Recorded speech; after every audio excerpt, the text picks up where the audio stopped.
Saya baru sadar nih di detik ini setelah umur keteladanan itu. Kita kan umur kita mesti memberikan teladan. Ini baru ke connect gitu bahwa jati diri sendiri dengan jati diri bangsa itu tidak terpisahkan. Iya kan? Yang ternyata filosofi yang ada yang dicanangkan gitu kan, itu datangnya dari sebenarnya diri sendiri. Nggak banyak orang loh sadar soal itu. Pengertiannya adalah saya aja baru sadar nih dengan mendengarkan ceritanya. Tapi kan sudah Reti. tahu. Udah melaksanakan juga sebenarnya. Melaksanakannya iya. Tapi melaksanakan itu belum tentu kita tahu. Atau mengerti apa yang kita laksanakan itu sebenarnya menjadi satu kesatuan. Gitu kan? Ya ini makanya sadarnya baru sekarang. Walaupun syukur-syukur nih. Ternyata tuh Pancasila juga yang gue lakukan tiap hari. Itu dia maksudnya. Ternyata, bagus juga ya ternyata sebagai bangsa Indonesia di dalam kita punya kegiatan sehari-hari itu melakukan hal yang sepaket antara diri sendiri dan bangsa kita sebagai orang Indonesia, sebagai warga negara Indonesia gitu kan. Bagaimana itu kita membuat setiap orang warga negara kita nih terutama aware, sadar gitu loh bahwa nggak susah-susah amat kok kita membawa jati diri bangsa nih di dalam kehidupan kita sehari-hari. Itu bagaimana membuat mereka sadar bahwa melakukan sedikit itu juga melakukan sedikit untuk bangsa. Sebenarnya ketika kita melakukan kebajikan dalam berpikir, berbicara dan bertindak, itu sebenarnya kita sudah membawa nilai-nilai Pancasila. Jadi sekalipun orang itu nenek moyang kita yang dulu tidak mengenal juga Pancasila karena belum ada rumusan itu, tetapi itu sudah terbawa dengan mereka. Hanya dalam konteks bangsa Indonesia, maka kita perlu tahu bahwa nilai-nilai yang kita bawa itu adalah nilai-nilai Pancasila. Dan supaya lebih mudah membunyikannya, maka itu dirumuskan tadi dalam 5 nilai-nilai itu kan lebih mudah. Kalau kita mau misalkan nih, kita sebagai seorang yang memberikan keteladanan, kita diberi kesempatan untuk berbicara dengan anak-anak muda, kita akan bilang kan dasarnya dari mana kita mau bicara. Lebih enak kita mau bilang, kalau kalian pernah belajar Pancasila, kalian pasti tahu ada 5 nilai yang terkandung di dalamnya. Nah, ini untuk memudahkan kita, walaupun sebenarnya mereka itu kan sama yang diajarkan orang tua saya. Jadi ternyata nilai-nilai memang sudah ada di situ. Memang perlu diingatkan kembali. Sebenarnya dengan kita meminta setiap generasi muda melakukan yang benar, yang baik, yang seharusnya mereka lakukan, sebenarnya mereka sudah melaksanakan Pancasila. Hanya Pancasila ini harus dijadikan militansi. Disebutkan itu supaya kita tumbuh secara militan gitu loh ya. Artinya gue cinta Pancasila. Berarti seberapa pentingnya sih jati diri bangsa sebenarnya? Sangat penting sekali.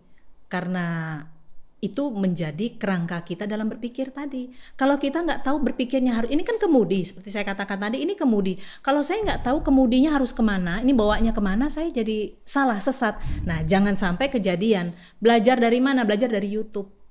YouTube ini kan banyak tidak disaring, ya kan? Banyak versi. Kalau belajar yang salah, nilai-nilai yang salah, hati-hati, ya kan? Karena ketika saya tidak pegang kuat Pancasila, ketika saya tidak tahu Pancasila, jadi tidak memahami, walaupun dia sudah melaksanakan, tapi dia tidak tahu saya harus punya karakter Pancasila. Dia nanti bisa terjebak dalam nilai-nilai yang salah. Inilah yang menjadi ancaman bagi negara kita. Ketika dia berpikir, yang ini boleh nih kalau menurut versi saya pribadi, kan dia belajar di YouTube nih. Ternyata boleh ya.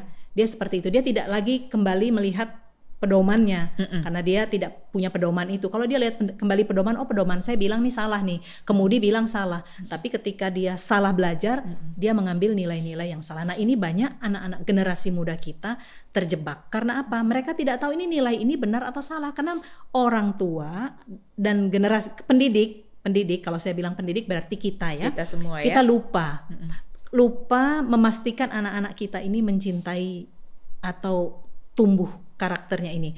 Contoh, anak-anak sekarang udah nggak pernah upacara.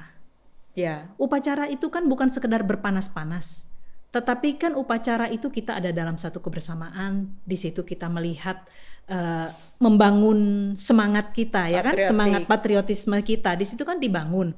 Guru-guru sekarang cenderung apa? Aduh, malas deh kumpulin anak-anak ke anak SD khususnya ya. Ini yang lama, yang itu belum memotong jam pelajaran. Itu tidak terjadi. Anak-anak lupa bagaimana membunyikan Pancasila. Anak-anak lupa bagaimana menyanyikan lagu kebangsaan kita, lagu nasional. Itu pada nggak ada yang tahu, nggak ada yang bisa sudah. Kenapa? Karena tidak diingatkan. Nah, kalau zaman yang sekarang apa-apa online, sekolah pun online, bagaimana kita menumbuhkan atau menanamkan dan memelihara? Kita kan online bisa tetap terlihat kan, tetap terlihat. Jadi anak-anak tetap dipandang oleh guru. Kalau di sekolahnya anak saya, itu mereka pakai 2 sistem. Jadi untuk pelajaran mereka melihat di YouTube. Tetapi seperti kemarin saya ikut sendiri, mereka lihat YouTube. Tapi mereka sendiri, sikap mereka dipantau lewat Gmeet, pertemuan Gmeet atau Zoom. Jadi guru bisa memantau nih anak benar-benar perhatikan apa tidak. Ketika menyanyikan lagu Indonesia Raya, lagu semangat sekolahnya, mars sekolahnya, itu juga bisa kelihatan dari situ. Ya memang kita tidak akan pernah kembali ya ke masa yang dulu. Kita akan sebelum pandemi maksudnya. Sebelum pandemi kita akan terus seperti ini suatu perubahan. Kita diantar ke gerbang yang baru. Maka pola kita pun harus berubah sedikit. Jadi kita tidak bisa lagi, kita mungkin tidak bisa berupacara. Tetapi saya melihat ada satu perusahaan juga meminta semuanya di depan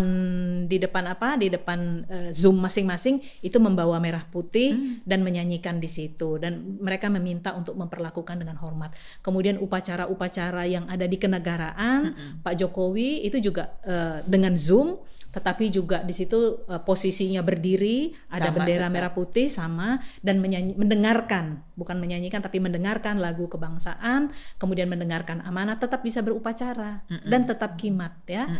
Kebetulan saya sudah mengikuti juga, jadi saya lihat ya di situ. Nah ini kan pola baru.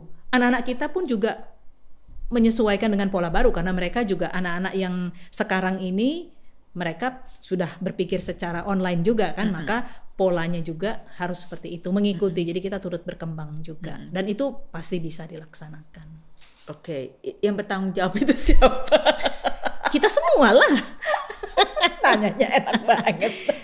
Yakin itu tanggung jawabnya kita. Tanggung jawab itu kita bersama. Bukan tanggung jawab negara misalnya gitu, atau yang duduk di gedung besar itu, enggak, bukan. Dia mungkin mengeluarkan kebijakan-kebijakan. Ya, dia mengeluarkan kebijakan. Misalkan Kementerian Menteri Pendidikan, dia mengeluarkan kebijakan. Ini harus begini nih pakemnya. Sekolah mengikuti, ya kan? Nah, kemudian jangan lupa tanggung jawab ini adalah tanggung jawab kita juga. Artinya dalam pendidikan informal non formal ini adalah tugas kita. Ada juga pakem-pakem. Maka orang tua itu juga harus berkembang, harus updating gitu ya. Kalau hanya di dapur saja, saya tidak menyalahkan dapur. Jadi harus bisa memegang HP dengan membuka YouTube. Ya, kalau buka YouTube jangan yang lainnya. Atau Facebook gitu. Iya, kalau Facebook harus juga ada seimbang. Jadi informasinya harus seimbang. Jadi kiri kanan, supaya kita kan menjadi teladan. Anak-anak kan melihat contoh kita. Ketika kita memberikan contoh yang salah tanpa sadar, misalnya wah gitu, anak-anak kan belajar juga. Nah, ini orang akhirnya memang tanggung jawab kita gitu loh, sebagai pendidik informal tadi di dalam keluarga. Bagaimana kita menggunakan digital itu sebagai satu vehicle kendaraan untuk hal yang seperti ini, karena kalau dulu kan kita ketemu muka, bisa kayak kalau orang bilang tuh touch lah, maksudnya bisa kita pegang gitu ya. Sedangkan ini kan semua serba digital, yang mana semua serba maya gitu loh. Bagaimana kita tetap bisa memelihara dan menumbuhkan, apalagi sekarang kan anak muda sekarang kan lupa kali Pancasila itu panca aja udah berarti 5, dia lupa itu panca itu 5 kan. Itu bagaimana menumbuhkan betul-betul, kita nggak bilang nilai patriotik ya, tetapi nilai cinta bangsa, yang mana kita tahu bahwa cara kita berbicara pun itu adalah jati diri atau karakter satu bangsa gitu loh. Kalau saya pribadi dulu ya, kalau keseharian itu selalu membunyikan Pancasila di rumah. Itu karena keteladanan yang diwariskan, ya kan? Jadi itu membuat saya seperti itu. Jadi kalau saya hari ini berbicara, mudah-mudahan juga ditangkap oleh setiap orang melalui digital juga kan itu. Nah, kemudian kalau di digital tentu di dalam kita bertemu, dalam bertemu online tadi, dalam kita berbicara, dalam kita bersikap saat itu anak-anak melihat dan kita juga melakukan. Kalau kita online dengan orang tua kan hampir enggak nih rasanya ya, hampir tidak menjadi satu yang resmi, hanya sesekali aja. Tetapi ini kalau guru maka guru harus benar-benar sikap itu diciptakan, diadakan supaya orang tua, anak-anak juga bisa melihat bagaimana pola gaya guru itu. Jadi jangan sampai kita pernah lihat kan ada guru yang di bawah makan, itu kan ketangkap. Nah itu kan juga nggak boleh. Bukan Pancasila dalam konteks Pancasilanya, tetapi di dalam perilakunya. Nah itu kan akan tertangkap di dalam digital. Kemudian berbicara digital, misalkan kita memposting, memvideokan. Kalau kita itu sebenarnya kita harus bertindak dewasa dalam memvideokan diri kita ya. Jangan sampai hal-hal yang buruk itu. Selfie gitu. Selfie sih sebenarnya nggak salah, tetapi ketika gaya dan sikapnya itu salah, dan kemudian dilempar ke media, kemudian ditonton oleh anak-anak kita, ini yang tidak baik ya. Kemudian kalau kita mau tidak suka sama seorang, jangan waktu teman lagi ada yang marah-marah atau apa itu diposting. Nanti ini mempengaruhi anak-anak, karena anak-anak generasi muda kita belajar dari contoh. Ya kan? Kalau belajar dengan kuping sedikit yang ditangkap, belajar dengan mata itu ada persentasenya berapa yang ditangkap. Belajar yang paling cepat dari mana? Belajar dengan mata, mencontoh. Ketika dia melihat contoh itu, dia akan melakukan seperti itu. Maka itu tanggung jawab kita bersama saat ini. Digital menjadi hal yang utama dalam kehidupan kita, ya kan? Maka apa yang kita harus bisa memutuskan apa yang mau kita posting, ya kan? Kalau hanya senang-senang sih nggak apa-apa, tapi kalau senang-senangnya udah kelewatan, prank-prank itu saya sebenarnya juga nggak suka. Jadi apapun yang kita lakukan di dunia maya itu betul-betul harus menunjukkan juga ya nilai-nilai tersebut. Sudah tersaring gitu. Jadi nggak sembarangan kita memposting segala sesuatu. Dari tadi kita bicara diri kita sendiri lah, maksudnya masyarakat gitu ya. Ini juga kan kita bisa lihat dari kita punya pimpinan bangsa lah, basically gitu kan. Apalagi dari Bung Karno yang merumuskan sebenarnya ya, yang merumuskan itu kan mungkin ya timnya lah basically gitu.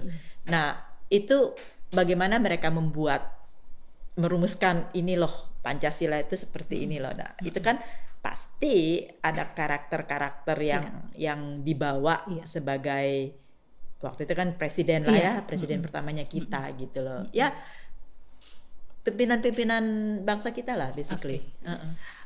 Ini juga sekaligus menjawab yang tadi Lucy tanyakan. Apakah ini bagaimana dengan tanggung jawab mereka yang ada di gedung hijau sana? Bagaimana dengan pemerintah kita, pimpinan kita? Apa yang bisa mereka lakukan?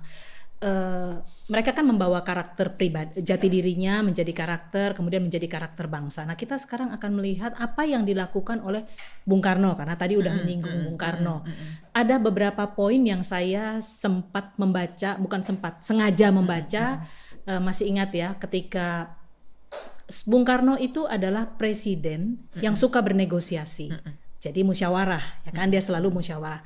Tetapi dia juga bisa menjadi seseorang yang sangat patriotik ketika dia tersinggung dengan Malaysia. Maka dia menurunkan pasukan perangnya. Dia bilang apa? Ganyang Malaysia. Karena dia tersinggung dengan Malaysia. Keindonesiaannya, karakternya sebagai bangsa Indonesia itu tersinggung, maka dia mengatakan itu tadi. Dan hal itu belum pernah ada lagi sesudahnya presiden yang berani melakukan seperti itu ya. Dalam arti ini baru Soekarno aja nih yang berani begini. Saya ingat juga tuh Bung Karno ada bilang go to hell-nya itu. Itu ya. Nggak susah disebutin siapa gitu. Itu artinya berani banget dia mengatakan itu. Itu tumbuh. Dalam hal ekonomi dia berani memperjuangkan itu. Dan tidak ada lagi yang berani membahasakan seperti itu. Yang lainnya kita damai. Bukan Soekarno bukan tidak mau berdamai, tetapi Soekarno harus menempatkan dirinya sebagai bangsa Indonesia, sebagai pemimpin yang memperjuangkan bangsa dan negaranya. Kita sekarang banyak loh klaim macam-macam, klaim teritorial, klaim budaya, belum lagi tenaga kerja kita di berbagai tempat. Nah, kita seharusnya berani memperjuangkan mereka, tidak hanya sekedar berbicara perdamaian. Kayak lagu dong. Jadi ingat lagu perdamaian. Kemudian yang berikutnya, Soekarno itu juga pernah membuat dunia takut kepada militer, dunia militer kita. Sampai sekarang pun dunia militer kita tetap ditakuti. Kita paling canggih. Saya teringat ketika dunia militer di beberapa negara itu was-was ketika kita mengadakan perlombaan renang dari Selat Sunda ya. Ada negara yang tidak jauh dari kita. Kan tahu nggak, kalau orang kita bisa menyeberang lewat selat sampai itu sukses, itu berarti kalau hanya ke negara itu bisa. Dan itu ancaman karena radar tidak bisa menangkap manusia yang lewat. Nah itu kan ancaman. Jadi sekedar berenang aja baru orang tanpa senjata aja udah ketakutan banget. Zaman Soekarno itu juga demikian. Alutista kita diakui luar biasa. Nah Soekarno juga membuat pasukan-pasukan elit kan. Nah yang sampai sekarang tetap dikirim ke berbagai negara kan. Nah inilah yang membuat bahwa dunia kita pernah ditakuti. Kalau kita bicara, Amerika pun pernah malu kepada kan Amerika ini salah satu negara yang tidak suka kepada Bung Karno karena gerakan manuver-manuver Bung Karno ini bikin Amerika gregetan, ya kan? Nah, sampai akhirnya suatu kali dengan kasusnya Ellen Pop, Amerika secara psikologis itu harus mengakui kehebatan Indonesia. Kemudian Soekarno juga dia berteman, ini karakter ya, karakter Soekarno, dia berteman dengan orang itu bukan karena lu presiden ya, enggak, dia seperti kakak adik aja. Misalkan dengan Fidel Castro, ya dia bersahabat baik dengan Fidel Castro. Kemudian dengan Kim Il Sung kan kakeknya ini.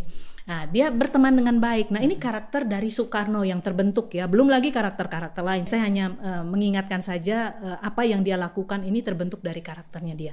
Kalau kita lihat presiden sekarang, Pak Jokowi, semua orang sudah tahu. Pak Jokowi dari penampilannya, dari cara bicaranya, dia orang yang sangat sederhana. Padahal dia presiden, rendah hati dan bersahaja, dan orang tidak akan takut berhadapan dengan dia, hampir tidak ada batasan. Padahal ini presiden loh, ya kan? Ini tidak sekedar manusia, ini adalah lambang negara. Orang sering mengatakan, Pak Jokowi itu begini-begini dan lain sebagainya. Jangan lupa dia adalah lambang negara yang harus kita hormati, ya kan? Itu. Jadi ketika kita memperlakukan dia dengan tidak sopan, sama saja kita memperlakukan negara kita dengan tidak sopan. Saya pernah bertanya soalnya kepada salah satu pendamping presiden, saya menanya, Bapak, kenapa Bapak mesti menunduk kepada Pak Jokowi ketika Pak Jokowi lewat dan nunduknya tuh nunduk benar-benar begitu? Kenapa Bapak melakukan itu?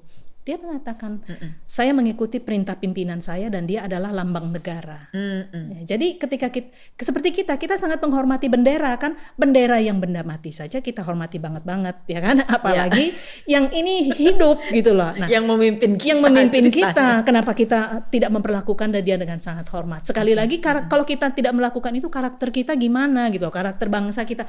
Orang melihat orang Indonesia sendiri kok tidak menghargai pimpinannya. Sedangkan ya kan? Karakter itu adalah masuk di jati diri yang tadi kita bicarakan awal betul. itu ya. Orang akan melihat Indonesia tuh begitu ya modelnya. Nah, ini kan juga sedikit coreng bagi kita ya. Jadi apapun dia adalah lambang negara kita dan perwakilan di mata dunia. Nah, itu sederhana Pak Jokowi.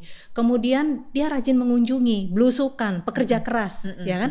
Mungkin Lucy udah tahu kita tidak melihat yang lain-lain, tetapi kita tahu bahwa Pak Jokowi memang rajin belusukan. Artinya apa? Dia turun ke bawah, dia mendekati, dia ingin mendengarkan suara masyarakat.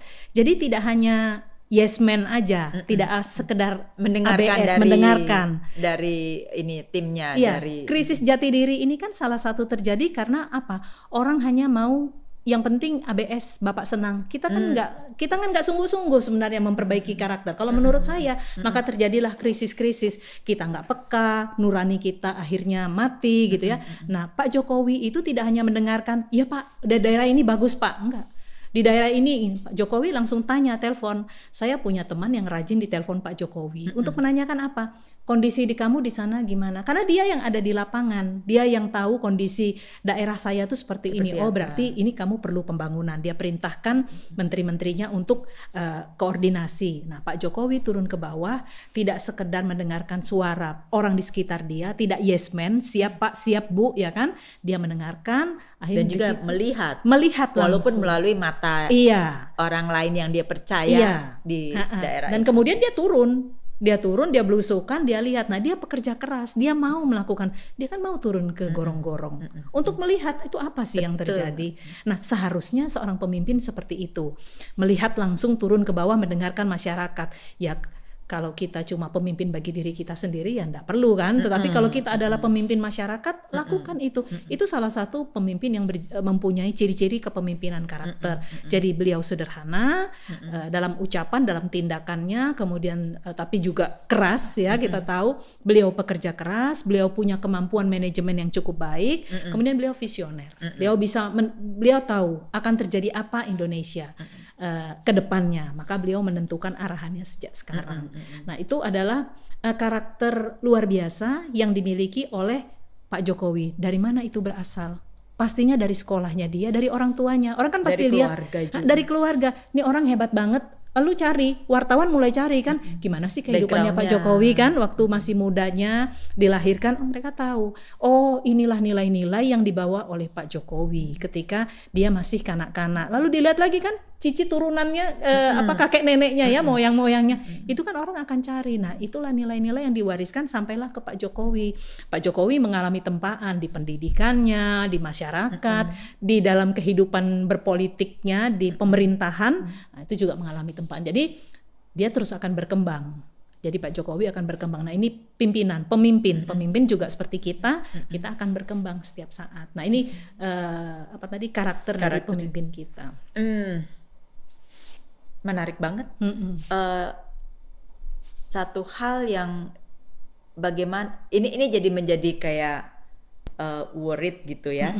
Jadi kayak waduh, melihat sebegitu terbukanya informasi IT yang begitu canggihnya gitu ya, dan begitu jarangnya kita mendengar hal-hal yang barusan Reti bicarakan gitu loh.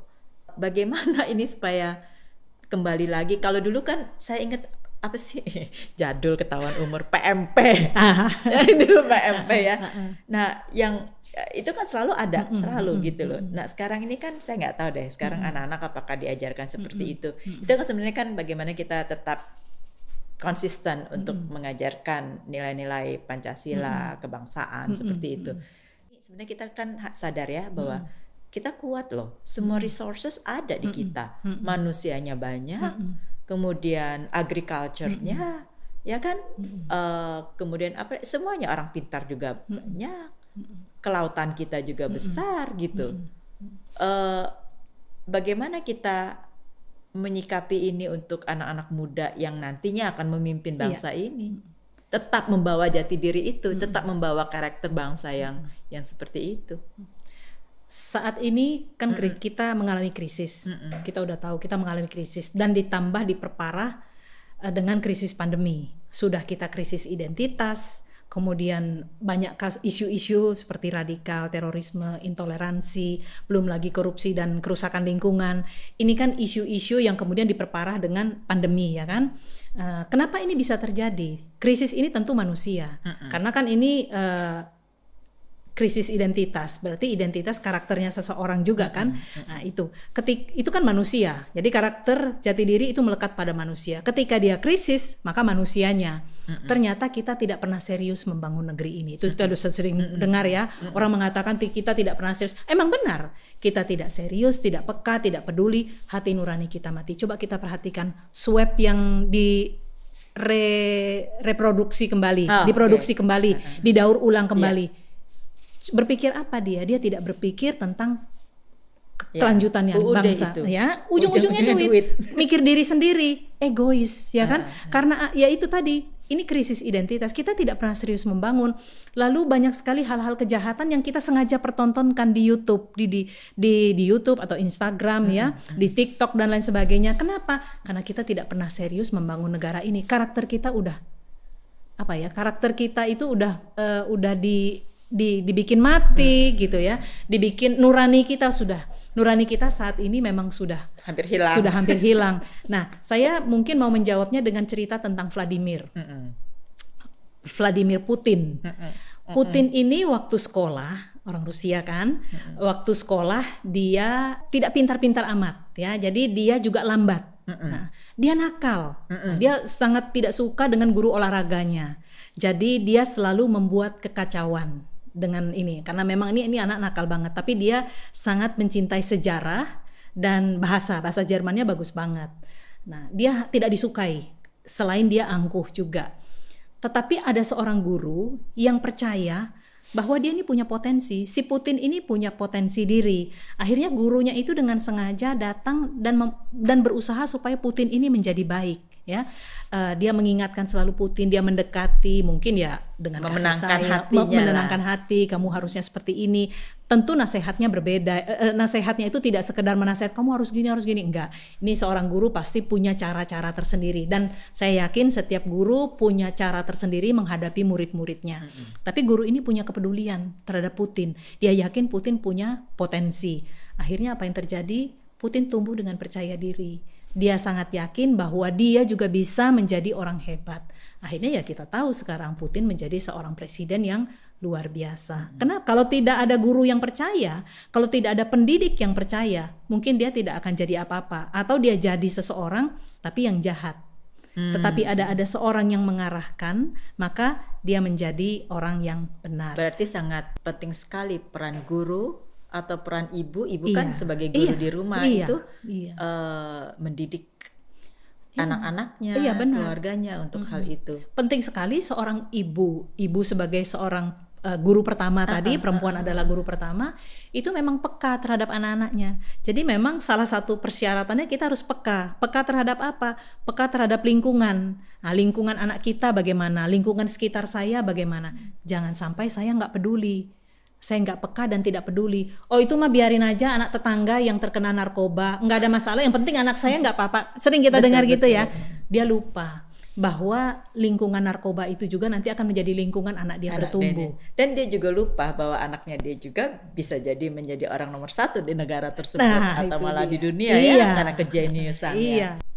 Jadi ciri-ciri pemimpin bangsa yang seperti apa yang Reti pikir yang harus kita punyai? Ya, di masa saat ini di masa saat ini kita kan semuanya, seluruh dunia ini mengalami krisis ya.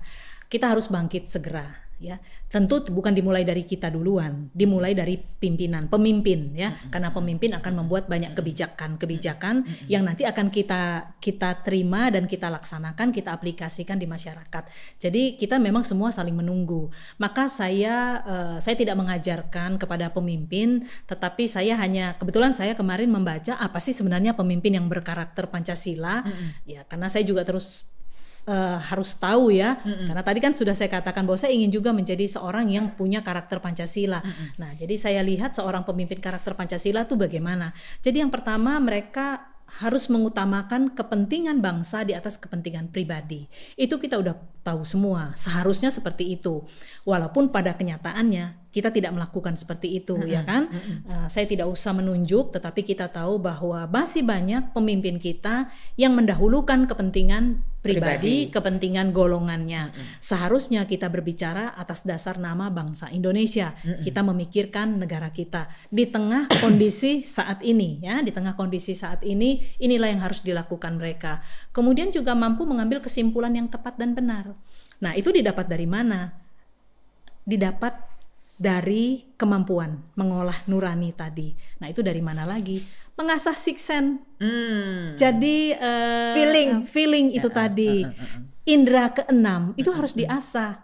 Dengan cara apa? Cara yang paling sederhana, meditasi, hipnoterapi dalam bentuk tahajud, dalam bentuk saat teduh, doa rosario di malam hari, di malam kalau itu di situ kita duduk merenung atau apalah di dalam agama kita ya, kita merenung dan itu melatih kepekaan kita, kepekaan nurani kita. Dengan meditasi, dengan kontemplasi, saya yakin di semua agama itu diajarkan karena saya sudah sudah pernah mencari itu. Di situ diajarkan dengan kita bermeditasi, kita membiarkan suara Tuhan itu berbicara kepada kita. Ingat, nurani kita, jati diri kita datangnya dari Tuhan. Dan kita mesti mampu membedakan ini suara jahat atau suara baik, Roh Kudus atau Roh Kuda yang berbicara. Nah, itu tidak serta-merta dapat. Jadi seorang pemimpin seperti Pak Jokowi itu kan melakukan meditasi secara pribadi dia, sehingga dia tahu dalam sepersekian detik seorang pemimpin, sepersekian detik dia harus memutuskan A atau B. Nah kalau kita tidak punya kepekaan itu, kita tidak tahu harus menjawab apa, karena kita tadi berbicara berdasarkan bangsa, bukan kelompok kita sendiri.